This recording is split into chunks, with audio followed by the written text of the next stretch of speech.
Como by. This is another episode of the Super P podcast. It is I, Polo Parata, in my gimmick mask. This is from Nez, New York City, from LA, one of my homegirls.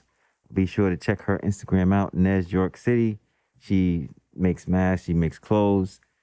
And just want to give her a shout out. And GK, how are you doing? I'm still doing okay. Well, last week I said good, right? Yeah, so what's your new answer? I'm still good. Okay, I can take that. And I don't want to talk about it. Okay. But anyway, our guest today is one of my longtime friends. He manages a lot of artists. One of them is Roc Marcianos. Mount Marcy is the new project. We have I think that's the one before Mount Marcy on there. Absolutely. But Jazzungang, Mr. Jazz, how you doing? I'm well, sir. I'm well. You know what I'm saying? Feeling marvelous. So, you know what I'm saying? First and foremost, you look marvelous. How have you been dealing with COVID? Because like you are a dad. And how are you going through this with your daughter? Things have been different. Mm-hmm. You know what I'm saying? I guess we have to deal with the new norms in the world. For me, I'm fine. You know what I'm saying? As long as my daughter is fine, then I'm fine at the end of the day. Right. For her, she's dealing with remote learning. So, of course, she misses her friends. Mm-hmm. You know what I'm saying? That social aspect is something that children need at the end of the day. So I know she's kind of a little disturbed by it all and all the changes that has to happen. But again, like I said, these are the new norms and these are the things we have to deal with. So she's brave. She's been great. Yeah, because I think it's good because, as you know, I have 4 kids. And it's good to talk to them and kind of steer them through this because, I think to them it is kind of stressful because their whole, dynamic is just getting flip-flopped, you know what I'm saying? Of course. It is stressful. I mean, again, for us, we didn't have to deal with such things. Right. We just had to wake up, go to school, and do the best that we can in a set of circumstances. For them, they got to adjust. They're basically having to go through a reality that it's an uncomfortable one. It's ever-changing. And yeah, we all have to be careful. But again, like I said, these are the new norms and the things that that's been thrusted upon us, and we have to adjust. Mm-hmm. So, as far as the music business, how has the adjustments been for you? We're self-contained, so ultimately, everything that's went on for some has been a rough patch. For us, on some levels, has been a blessing. Yeah. You know what I mean? We still function as a business. We're able to put out music on our own terms. And the ball has just been moving forward at the end of the day. You know what I mean? From Marcialago to Mount Marcy, which is available now. Everything's been lovely. Everything's been lovely as far as that's concerned. Yeah, man, that project, I tell you. That song, I know we talking about just separate songs, but that song he has with Kool Keith, Broadway Bully. Crazy. I was like, crazy. I was like, rocking Kool Keith. Here we go. Well, Kool Keith still makes music. Yeah. Wow, You need to hear that song, that bro. was crazy. And the wild thing about it for me, as I first got the album, I didn't know it was Kool Keith. You know what I'm saying? Especially as you're listening to it, it doesn't sound like the, I guess, everyday Kool Keith flow, so to speak. Not to say that Kool Keith flow is every day because he's a style merchant, so you're always going to get something different with him at the end of the day. But like always, he's been great. This is not the first time Kool Keith and Roc has worked together. They did something on Ray West's album. You know what I'm saying? But Kool Keith is a legend. That goes without saying. Yeah, man. And speaking about legends, what you think about MF Doom passing? Hurtful. That's Long Island's own. You know what I'm saying? Personally, for me, I've been knowing him for a couple of decades. You know what I'm saying? He's originally from England. But, you know what I'm saying, he landed down in Long Beach, New York, and in Freeport, New York, which is towns that are very adjacent to where I'm from as far as Hempstead and Uniondale is concerned. Right. Again, another legend, another great artist, somebody that this loss hurt a lot of people because he's very much beloved in this game. So, listen, man, another loss in the fabric of hip hop. It's terrible. But as a lot of people were saying, it was so doom-like because he died in October and we found out in December. Well, that's very respectful as far as how it was handled. They his family wanted some privacy, and that was what he was able to get in respect to his death. And usually that's not the case. Usually yeah, that's what I'm saying. everybody finds out and then everything just goes. And again, as it should be, people love the character, so they talk about the situation and talk about the death. But he was able to, again, receive some privacy, and the family was able to find some solace in the situation until they was ready to let the world know. So rest in perfection. A lot of people don't like the death date coming out of their relative because it's personal information. You know, people use it to pry, so a lot of people will just hold that for themselves. And I think that's understandable. That's very understandable. It is. Sometimes you would like some privacy in mourning your loved one at the end of the day, and sometimes you just don't want to hear the, oh well, you know, how did it happen? What happened? Those are things that you may not want to address. You kind of want to be able to get over it at the end of the day. So we was able to give them some of that sort of privacy, and I think that's beautiful. Yeah, man. I mean, yeah, they handled it how you should handle it. You know, private, something that private, especially, you know, it's his family, so they should have the right to withhold anything. You know what I'm saying? And especially he wasn't able to come back to the States per the set of circumstances that, you know, our government have dealt with. And truth be told, that was during Obama's, you know, time in office. So he was never able to come back home. So it's just a terrible set of circumstances. That's crazy, like how they kept him. They slick ripped him, like they deported him? Yeah, pretty much, yeah. Pretty much. Now, I won't say deport, just wouldn't let him come back home. He was already in England, and he wasn't able to come back home to his loved ones. So, because you would think all those years they would find a way to get him to come back, you know? It makes no sense at the end of the day. And it's a terrible way to suffer, knowing that ultimately your family is here and you're someplace else. And maybe, you know what I'm saying, your loved ones are not able to get to you to share those final moments at the end of the day. So, because even with some of the Jamaican artists, they have the same problem with their visas. Same issue. They won't let them back in. Same issue dealing with visas and things Beanie of that Man nature. and Bounty Killer, they won't let them in. I mean, even just as like a taxpayer, the USA should want MF Doom just for like a money. You know, he brings in money, but You would think. You know what? Slick Rick, when he got deported, he just never seemed the same again. It was like he was cold to America. So a lot of people, you know, go through something traumatic like that. They have harsh feelings towards, you know, the people that did it to him. It's understandable. Absolutely. Yeah, but another thing what I don't like is what I'm seeing is how people are so-called fans of Doom, hawking like all their personal items of Doom are on eBay now, which is great. I just, it was crazy. Like then you were never a true fan. You know what? I try not to be overly opinionated as far as how people show their love for beloved people. At the end of the day, I mean, yeah, we might feel that ultimately they should want to keep those keepsakes forever. But in the same breath, you know, again, you just never know how it affects people. Sometimes maybe they wanted to, you know what I'm saying?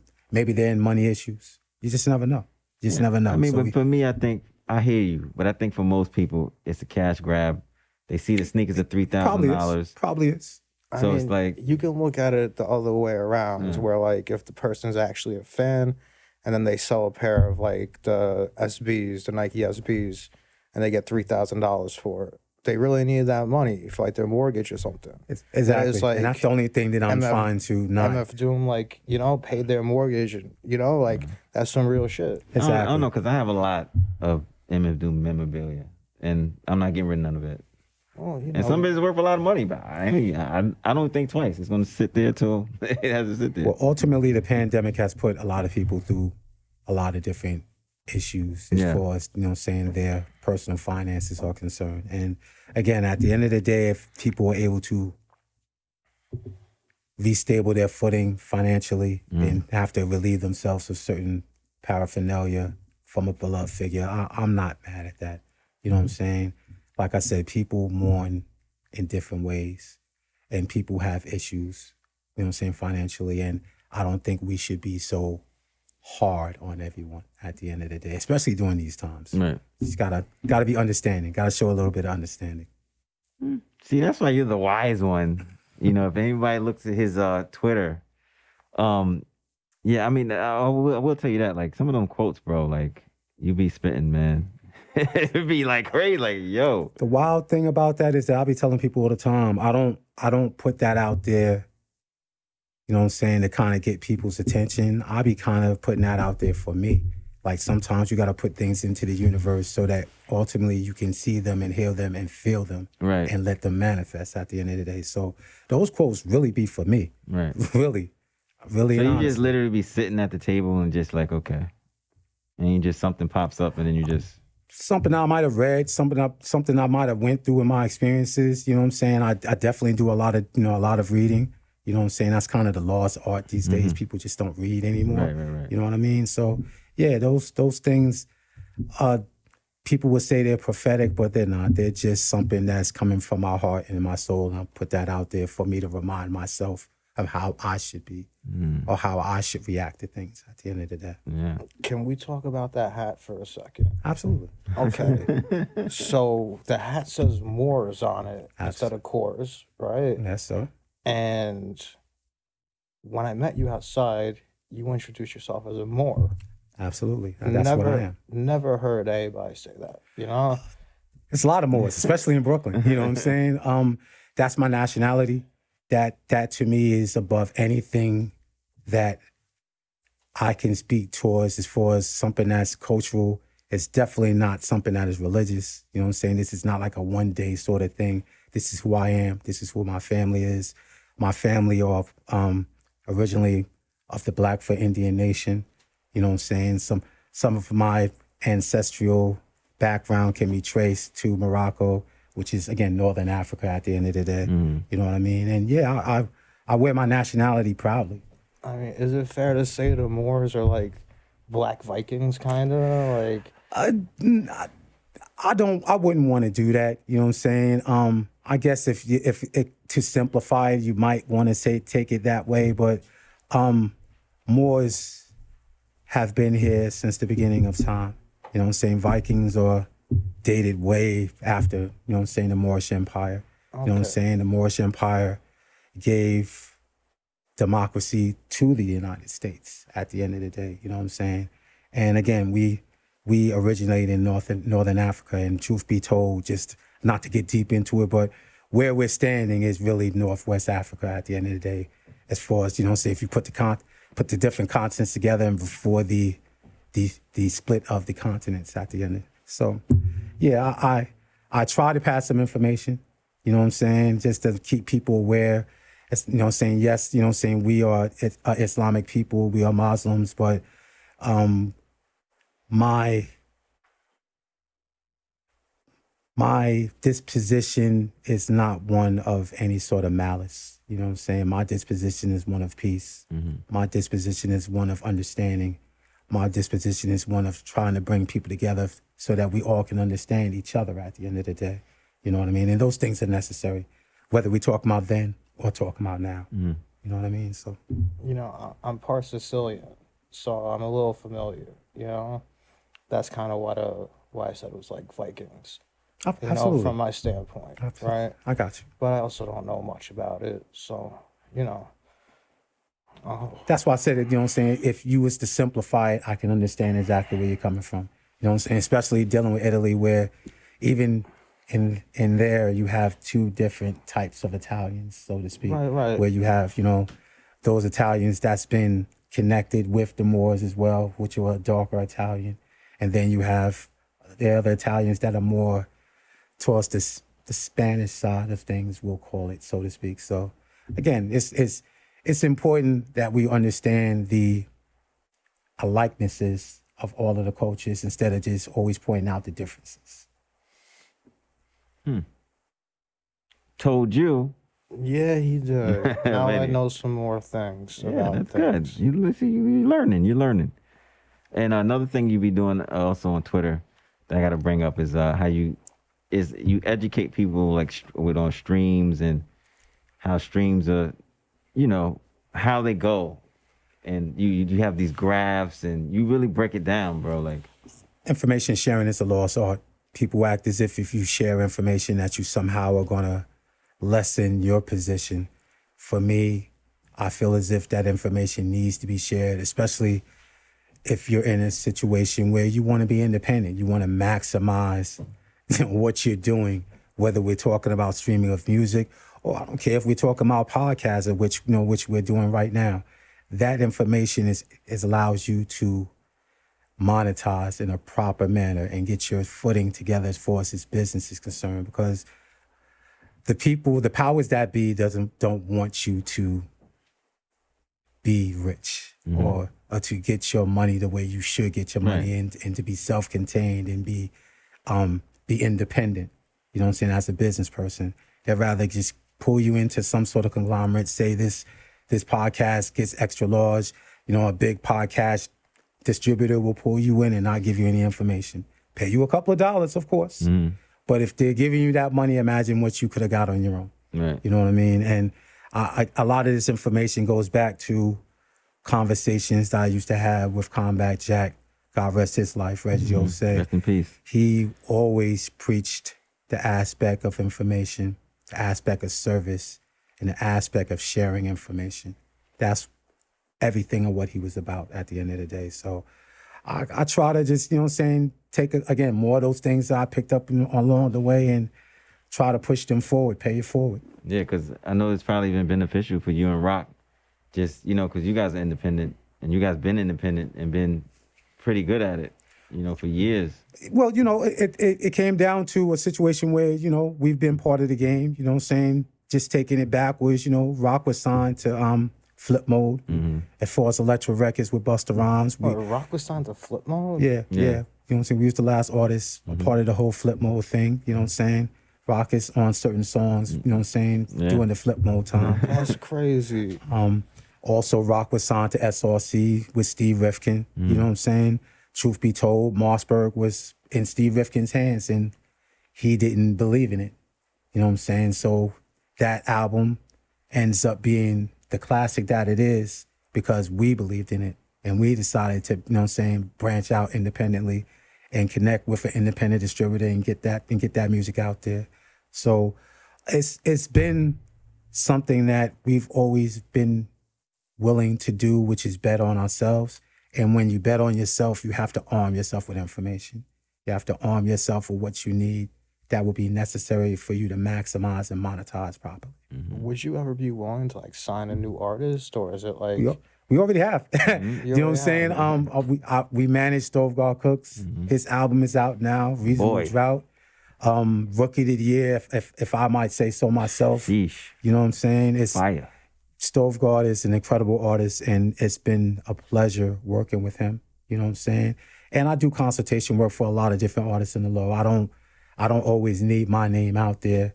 You know what I'm saying, to help people along. I'm not looking for the glory. I'd rather push the culture forward, and anything that we do that people can plug into and kind of put into the things that into the ways that they handle business, then it's a pleasure. We are here to inspire. We're some of the OGs in this game. So OG's job is to inspire and to pass information and never hide the plug. If you are elder and you out here hiding the plug, you a sucker. And that's just a fact. That's an ego thing. People would rather be gatekeepers than, helpers. Especially in New York City, it's like a very closed circuit. So people like you that are willing to pass information on freely, it's a rarity. It shouldn't be. It shouldn't be. It's a rarity. Because ultimately, like I said, if you're about the culture, and again, that's an overused term sometimes, but if you are truly about hip hop, you should be wanting to educate the younger cats that's coming behind us. That way they can get their footing together and they can become something great. You know what I'm saying? They can be the next Roc Marciano or whoever you choose to want to identify with at the end of the day. You know what I'm saying? Next Jay-Z, next Nas, whoever. You know what I'm saying? But you got to give them the information so they can be strong in how they move and be knowledgeable about what they do so they can stand on their own 2 feet. properly. Can we maybe talk about the artwork on Marcialago? Absolutely. So, do you know the name of the artist? Who is he? Bernard Art, you know what I'm saying? That's somebody that you can find on IG and on Twitter as well. He does incredible artwork, you know what I mean? He did Marcialago for us. He's done some work for other people as well. West Side Gun, you know what I'm saying, is one that I come to call to mind. And he did the Doom West Side Gun artwork as well. Oh, okay. You know what I'm saying? Yeah. Incredible brother. I mean, Marcialago is the artwork for Marcialago is incredible, if I do say so myself. Oh yeah, it's all original. It's Absolutely. That's a rarity as well. But we've put some great artwork together in the last couple of projects, truth be told. Even if you go to Behold a Dark Horse, you know what I'm saying, that artwork was incredible as well. You know what I'm saying? And what we did with Marcialago, what we did with Mount Marcy, pardon himself, that was very visually aesthetic as well. You know what I'm saying? The pictures of Roc kind of give you a kind of a Miami feel. Yeah. You know what I'm saying? It almost like an art project. Exactly. Roc connect with this gentleman by the name of Josue Thomas. He's the owner of this art / clothing store called the Gallery Department in California. And they meshed to create something great as far as Mount Marcy is concerned. Art That Kill is the moniker. Yeah. You know what I'm saying? It wasn't just the music. It wasn't just the art. It was the ideals. You know what I'm saying? And those ideas manifested to the music and the art that surrounds Mount Marcy.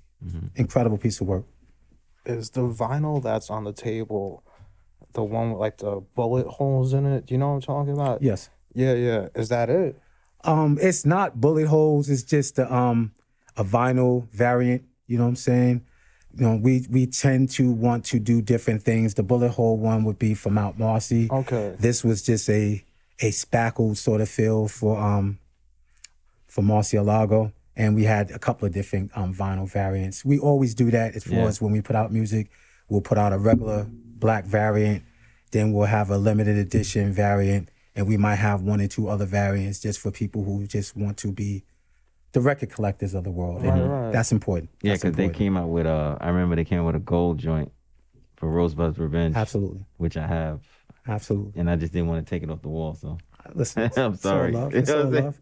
You know what I'm saying? It's sitting on the wall like, I was like, nah, I can't take it off. The vinyl game is important. You know what I'm saying? It's very viable. Vinyl, as far as the economics are concerned, has never taken any slack at all. From back in the days till now, vinyl is very valuable. You know what I mean? And that's a good thing. That's a good thing. That speaks to the hip hop sensibility and not the rap sensibility. You know what I'm saying? Because a lot of people tend not to even press vinyl if we're talking about popular artists. Vinyl is where the money's at. Vinyl is dope. And again, very much a collector's sort of feel. Yeah. Oh yeah. I remember I had a 50 Cent vinyl for Rowdy Rowdy. When I opened it, it was red. I bought it in LA, like 99 cents before, and I held on to that record just because it was red, and now to see how much crazier you could make the artwork on the vinyl, it's really nice to see that. Absolutely. I think it's like a lost art form. That's exactly what it is. I tend to address what we do as art, where sometimes the industry would like to put a cap on what music can be sold, how much music can be sold, the price point on music, where on art, there is not a price point. It's the price point that you set at the end of the day. So, yeah, we might sell our vinyl limited edition for $100 a piece. You know what I'm saying? We have a beautiful fan base that is willing to support what we do, and they're invaluable. We do this for them. You know what I'm saying? That's the reason why we put out our music via download to them first before it hits the streaming world. Once it hits the streaming world, of course, it has legs of its own, and it's going to do what it do at that point. But it's important for us to support those who support us first before anything And else. I think that website platform that you guys made up, as far as like you got to sign up, and that's subscriber ingenious. based. subscriber based. You know what I'm saying? Like, Absolutely. that's ingenious right Absolutely. there. Yeah. So I don't understand. So I'm not. you sign up to the site, and then like he said, when the album drops, you get it first. You gotta pay for it. But I'm saying, Right. you get before it hits the iTunes, the Spotify's, you get the album first. That's a good idea. Great idea. We've created a blueprint as far as how we sell music, and I remember back when we was first putting this together, we kind of knew that we had the kind of fans that would support it, but it was important to do this because, truth be told, the way streams pay artists is disrespectful. You know what I'm saying? You're basically getting hundreds of cents on the dollar per stream, and it's ridiculous. So we felt by doing this will allow us to put out music, get into the black first, and then allow the music to have a world of its own once it gets to streaming. And then it cuts the middleman out, kind of. If it's on your website and you basically control. Well, be clear. This, and again, I remember having a conversation with Roc Marcianos as he was on CNBC talking about our streaming model. You know what I'm saying? Right. As I always remind people, this is not an assault on streaming. This is not a war on streaming. This is just more or less us trying to find a different way to play the game at the end of the day. They gave us one thing. Right. We're creating something else that allows us to be stable. Right. You know what I'm saying, in the music game. Because I think with your platform is more control over you guys' product. Like, you guys, that's your work. For Roc, that's Roc always mentions that's very important to him. Yeah. That he's able to control how it moves, the narrative around it moving, and the giving of the music, artistically giving of the music to the people who truly support us first. That's, again, very important. There's always going to be the fly-by fans, and that's love. That's love. If your thing is going to iTunes and getting it, or your thing is streaming, beautiful. That's love as well. It's really important that you get it out to those people, because those are the people that are in like the ripping crews where the music goes further. You know, like they tag it, they put it out. You know, for people, you know what I'm saying, right? And that's amazing. Like, you know, to keep something like that still going, because it's like that's a dying thing as well. Like O'Day, like the ripping crews, all that shit is like they're hurting because of like Spotify and stuff like that. Well, ultimately, it's once we get it, we put it out there, we allow people to do with it as they will. Bear in mind, you know, again, this is a streaming world. You can't deny this. You know what I'm saying? I have a 14-year-old daughter. She spends her life with a phone in her hand. Every playlist, all the things that they listen to is readily available right in your hand. So it's not as if we are trying to deny ourselves from that energy or deny ourselves from that platform. Again, we just want to be able to have options. And that, to me, in anything in life, that to me is the most important thing, being able to have options in whatever you decide to do, instead of having to be forced to do whatever is provided to you at the end of the day. With how the model of vinyl is going, will we ever see a rock project solely just for vinyl? We have. We put out a project called The Prequel. We put it out just purely for Record Store Day, and we didn't put that music out on any sort of streaming platforms or anything like that. You know what I'm saying? Songs like Not One, Mama's Song, things of that nature. Classic Roc Marcianos songs, but Not One was something that was an original piece as well. And yeah, I mean, it's if you're putting out music via vinyl, you gotta be able, or you should want to support such a platform by putting out music that is just strictly for the vinyl heads. You know what I mean? So, yeah, absolutely. The quality of the music on vinyl is like so good. You know, a lot of people don't realize that vinyl quality is like, as far as like CDs, tapes, like vinyl is the top of the food chain for that. Definitely, but you also have to make sure you're getting around the right engineers. Shout out to my guy Boone, you know what I'm saying, for which you are really getting the best sound quality put into those pieces of vinyl. Because yes, there are certain pieces of vinyl that you listen to and it's just audibly terrible. It's just a fact. So again, more of those situations where you want to shout out the people that make it all happen. So a great engineer is very important. Shout out to your engineer back there as well. You know what I'm saying? Josh does this thing, you know, Absolutely. lightning quick with the episodes. Listen. You need those intricate parts and people who really know their way around this game. You know what I'm saying?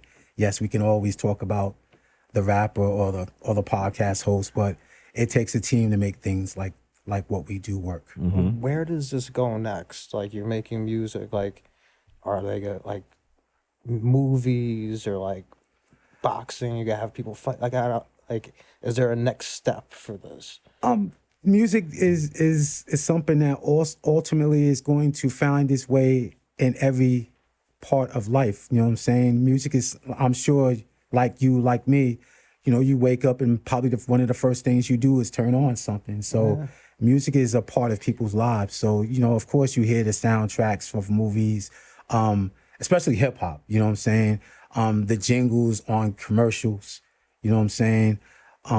Different sort of streaming platforms that is just purely audible, you know what I'm saying? It's got to the point where we don't see as many video channels anymore, but the audio channels are always still available. You know what I mean? So music is never, you know what I'm saying? As far as the placement of music, that is never going to stop and it's just going to keep going forward. I think you would be a good Twitch streamer. Do you know what I'm talking about? I think you would be a good live streamer. Yeah, I'm just so not into the me sort of thing. You know what I'm saying? I just want to just pass information. Bro, he's not a Twitch streamer, bro. He's a Twitch streamer. No, he's not. I'm not a Twitch streamer. If he turned on the camera, he could be. Not in his lifetime. I do very little Clubhouse as well. You know what I'm saying? But at the end of the day, all of those things are helpful to overall. You know what I'm saying? And you definitely have to kind of play the game. You definitely have to be a part of where the audiences are at. You know what I mean? So, do I want to be a part of the streaming world? Nah, that's not my thing. But you'll find me there every once in a while. That's a fact. So let's go off topic a little bit because he likes to talk about politics. Yeah, that's what you said last episode. But anyway, it was going. Jazz, give me your opinion on what happened in Washington. I would love to hear your opinion about these hooligans going into the Senate. Of course, that was an insurrection. Yes. You know what I'm saying? Of course, you could say the obvious things like, you know, if that was a bunch of people of color. Yes. You know what I'm saying? Those things would have definitely took on a whole different energy. Might have been some deaths. Definitely would have been a lot more arrests. Oh, yeah. But, definitely.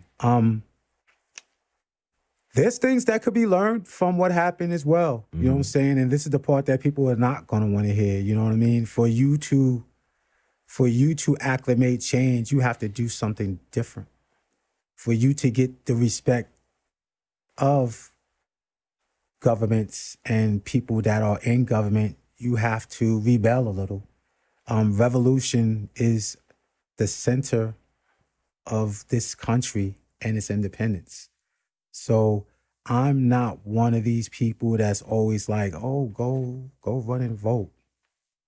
God bless you if you do. I completely understand if you do. But there has to be some other things that you must be willing to want to do if you truly want to perfect change. Or you're just talking just for the masses and you just want a more comfortable enslavement. You know what I'm saying? And over 400 years, you know what I'm saying, people of color, Asiatics have been enslaved on some level, in some aspect. And that enslavement is still going on today. Yeah, sometimes it's mental slavery. It's not even physical slavery. Absolutely. So again, for you to want something different, you definitely have to shake things up a little bit. So again, as far as what happened out there, again, it's kind of ridiculous. Yeah. That, you know what I'm saying, you could definitely tell that it was some inside job working. Yeah, he wanted going it to on. happen. I mean, know what I mean? you saw the police letting them in. Exactly. There was photo Like, come opportunities in. with some of the security that was involved. So again, I'm not stupid and we're not stupid. So Yeah. things like that don't happen without some help in it Exactly. happening at the end of the day. But like I said, there's some things that could be used in how we move and how we do things and how we need to get the attention of the powers that be so that we can really have justice for everyone and not just justice for a segment of people. Yeah. What do you say, GK? Oh, all right. So I don't like to give my political views really on anything publicly. I'm just saying, what did you think So- about them running in the Senate? Look, there's only one. You can only say that you don't agree with it because if you do agree with it, you're a domestic terrorist, right? So publicly, you got to say you don't agree with it. If I was to say, yeah, I agree with it, your channel might get banned, podcast might get taken down, right? So we have an even bigger problem, and that's free speech. You know,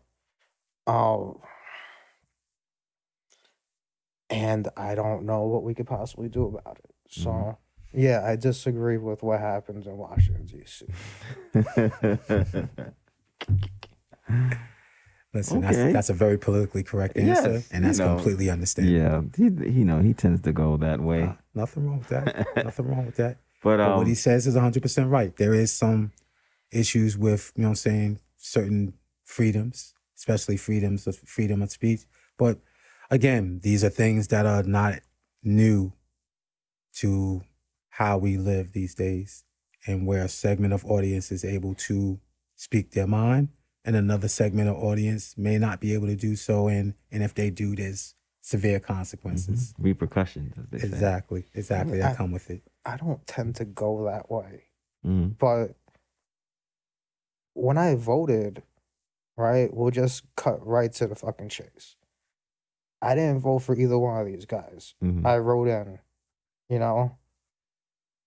So, like, no, I don't go one way or the other. I think that both sides are fucking nonsense. And the answer's somewhere in the middle, Right. you know? It always is. So, yeah, I don't really go left or right. I just, you know, I kind of watch it for entertainment, and that's just the way I view it. You know, it's all entertainment. You know, who doesn't want to see a train wreck? So, We know you do. yeah, of course. But so Jazz, what new projects you working on that you can talk about? Because I know, you know, the veil of secrecy is thick over here. There's certain things that I can't talk about that I really would like to talk about. Yeah. But there will be a new Stove Guard album coming very soon. You know what I'm saying? You know what I'm saying? Executive produced by Roc Marcianos. You know what I'm saying? Roc is gonna do as we did before with Reasonable Drought out now. Roc is gonna set the sound bed for the project and set the energy for the project. So I'm looking forward to that. Looking forward to everything that Stove Guard does. Again, he's an incredible artist. You know what I'm saying? I'm really How do you spell his name?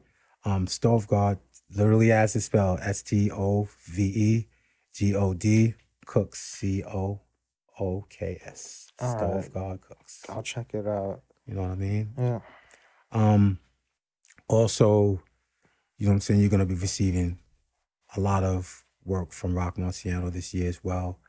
I don't want to put exact names on certain things, but a lot of the things that people have been looking for from Roc in the past years, you'll hear them in 2021, definitely. Definitely. So does this mean like vinyl? Does it mean just? Well, that's a natural way that we do things. You're always going to get vinyl from us. You know what I'm saying? You're always going to be able to go to our website first and get the music if you're a subscriber to our website. You know what I mean? And again, there's always going to be CDs and possibly tapes available. You know what I'm saying? To keep everything out there. To me, it sounds like there's some type of huge feature like a Jay-Z feature or something. Who knows? Yeah. Who knows? All right. Who that's knows? the vibe I got. Who knows? You know what I'm saying? We're doing a lot of different things. You know what I'm saying? If you're paying attention to the social network world, some things have been said in the last week or two. So, you know what I'm saying? Stay tuned. Yeah, Stay tuned. It's gonna be fun. Don't break the NDA. Yeah, stay tuned. Stay tuned. But yeah, man. So other than that, what you know what I'm saying? Don't you miss when we could go to live shows and like Roc had his customary Christmas show that I missed last year, and I'm mad at myself. Yeah, you missed an incredible one last year, bro. But the ones the ones I saw, like, listen, I've seen Roc in Atlanta, I've seen Roc in Texas, I've seen Roc in here, bro. I'm telling you, if you have never seen Roc Marciano live, you don't know what you like. This guy's phenomenal live, bro. Appreciate that. We give it up. You know what I'm saying? It's important for people to see and feel the music. You know what I'm saying? And that's what's lost with this whole pandemic thing as far as no live shows. Just speaking to the last show, which was last December with Roc and Westside Gunn as the headlines at Sony Hall. You had that place shaking. Rocking. Completely sold out. Everyone that was there kind of felt like it gave that classic New York feel where everyone was there. A lot of hip hop luminaries was there. And everyone it was an animal house in there. I think I was there the year before when Buster came out. Mm-hmm. You know what I'm saying? That was dope. at Highline. You know what I'm saying?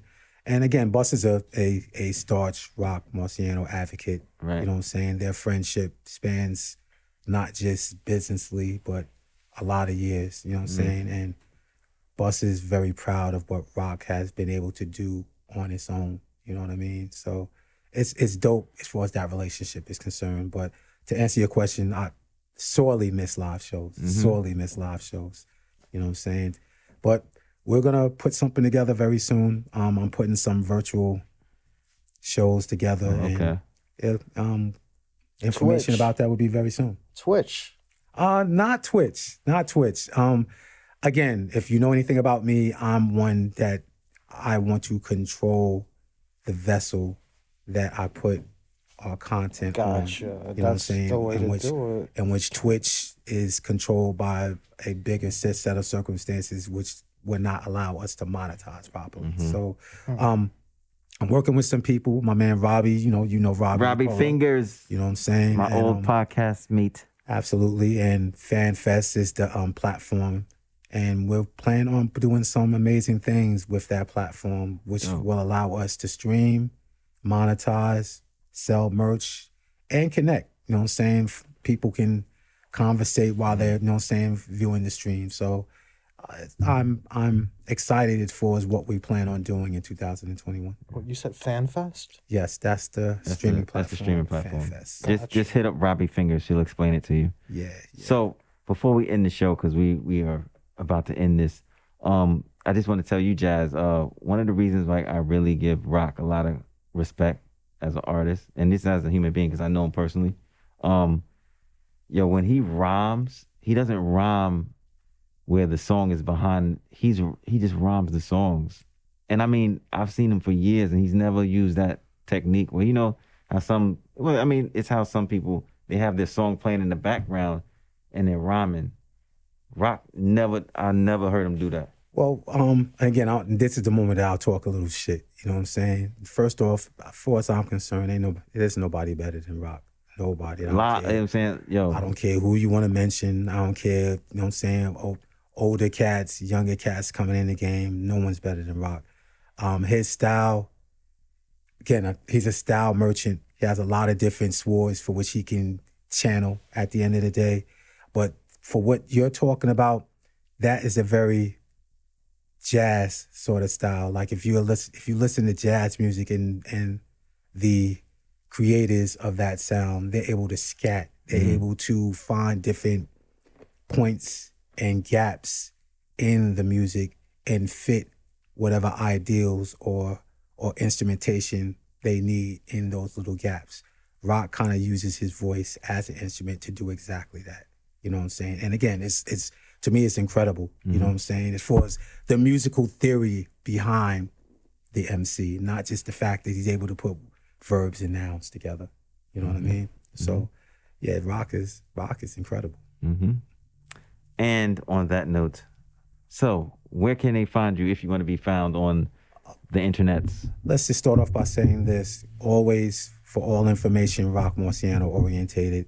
You know what I'm saying? You can visit the site rocmarcy.com. That's first and foremost. All of our music, merch, any sort of drops are all there. You know what I'm saying? Roc can be found at IG Roc Marcy. You know what I'm saying? IG on Twitter, Roc Marcy. And as far as myself, I'm Jazzungang on all social networks. Jazz, Jazzungang on all socials. Yeah, holla at me. You know what I'm saying? I'm always readily available to have a conversation. GK. Don't want to be found this week. Okay, so we'll try next week. You can find me on Instagram, Polo Parata, or you can look up the Super P Podcast on Instagram and Facebook. The podcast is everywhere, so your local podcast providers. We're on YouTube, Super P Podcast. Super P. Thank you, Jazz, for coming through. We'll have you again. Hopefully your Sergio Tacchini suits will come. At some point, and we'll have a good meetup and chat. Yeah, the post office game is they hating right now. Hater. They hating right now. But you know what I'm saying? Soon. My drip should have been here, but such is life. Oh my gosh. But anyway, we're gonna get out of here. We'll be back next week with another guest. I'll see you guys later. Ciao. Super P Podcast. Peace.